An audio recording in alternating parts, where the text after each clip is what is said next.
The mother knows she has just one chance to save her baby.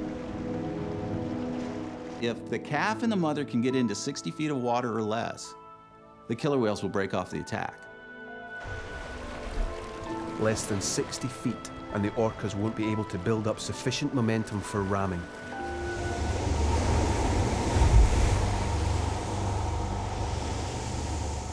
May 9th, 2004.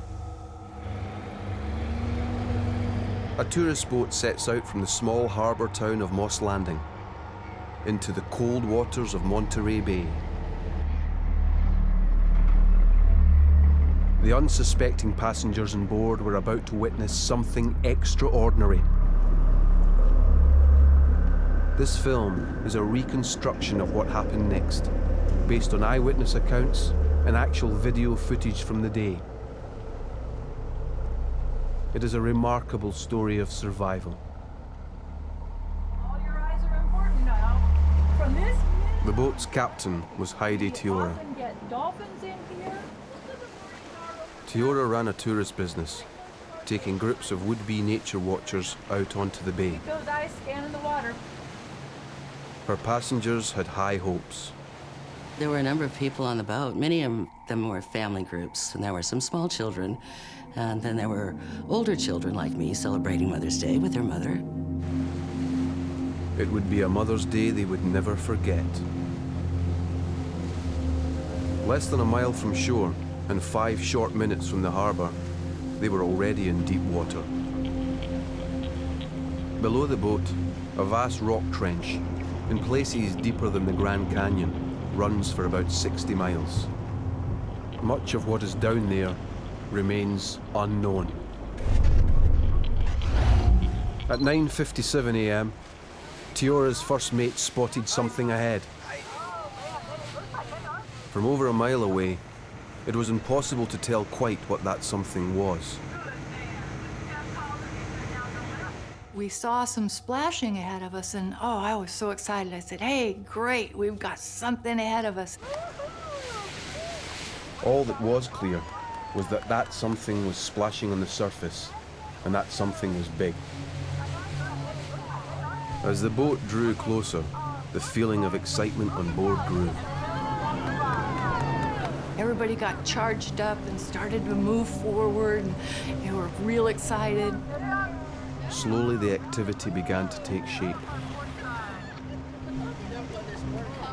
Tall black fins rose from the waves like sails. They were over a metre high.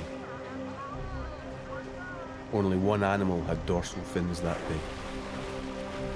Orcas, otherwise known as killer whales. I was ecstatic when we heard that there were orcas out there. I've been waiting years and going on these trips for years, waiting to see the orcas. This was something special. Although orcas were known to frequent Monterey Bay, sightings were very unpredictable. Even Steve Johnston, a local veteran whale watcher, had never seen the bay's top predators.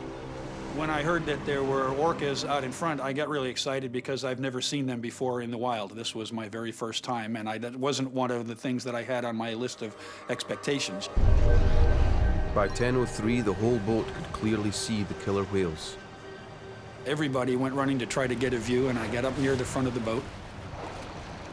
And we could see a lot of activity in dorsal fins and some jumping and thrashing around, so they were pretty active.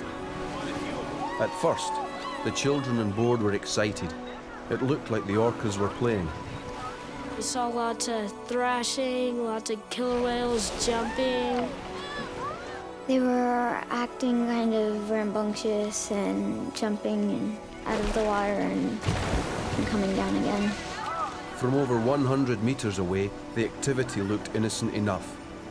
Even to Tiora, who had been on this water more often than anyone else on board. Quite often when they get together, they will just kind of gather and play, and I thought that's what we might be seeing up ahead of us. But as she edged the boat closer, it became clear that this was not play. The time was 10:05, But I slowed down, and this activity started to take on a more sinister tone. There was a blow that erupted from the gathering of killer whales that was far too big.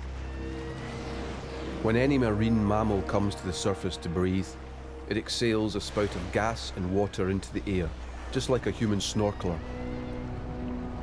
The size of the spout is related to the size of the animal.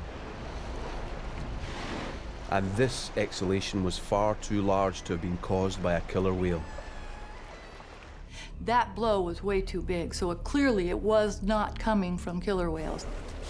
A fully grown male orca can be up to 9 meters long and 6 tons in weight. But the exhalation Teora had seen belonged to something much, much bigger. Something that dwarfed her boat.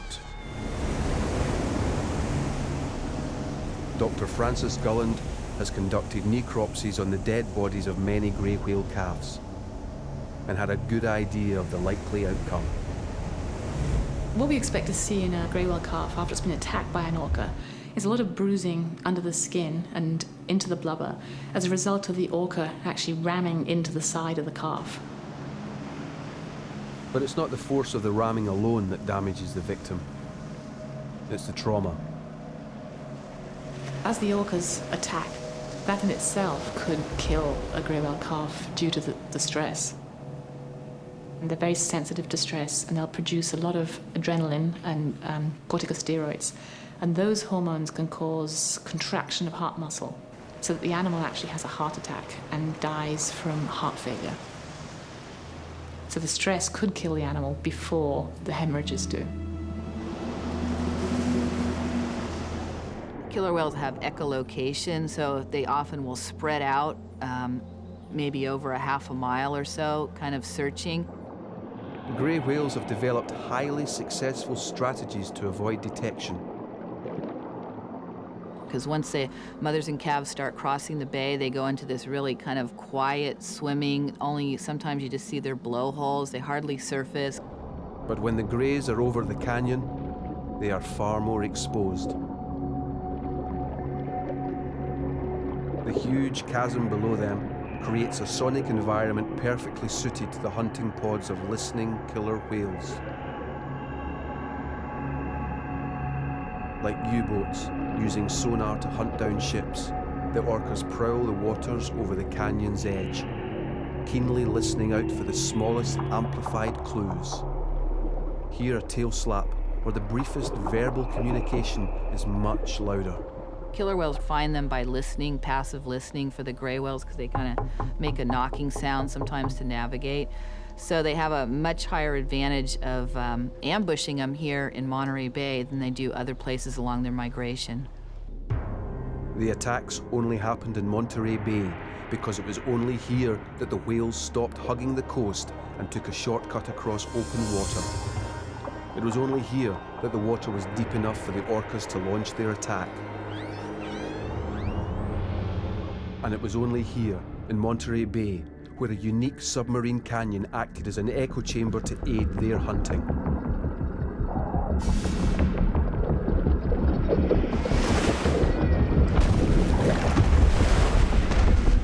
The mother knows she has just one chance to save her baby. If the calf and the mother can get into 60 feet of water or less, the killer whales will break off the attack. Less than 60 feet, and the orcas won't be able to build up sufficient momentum for ramming. Of course, the next question is, how deep is it here? Quick look at the depth finder, 60 feet. 3 long minutes pass.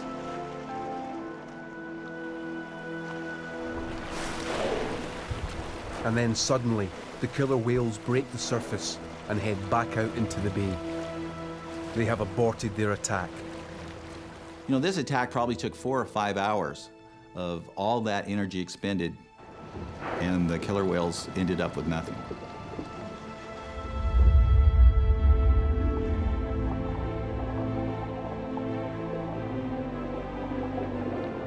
After 3 hours of brutal assault, the cow and her calf are battered but still breathing.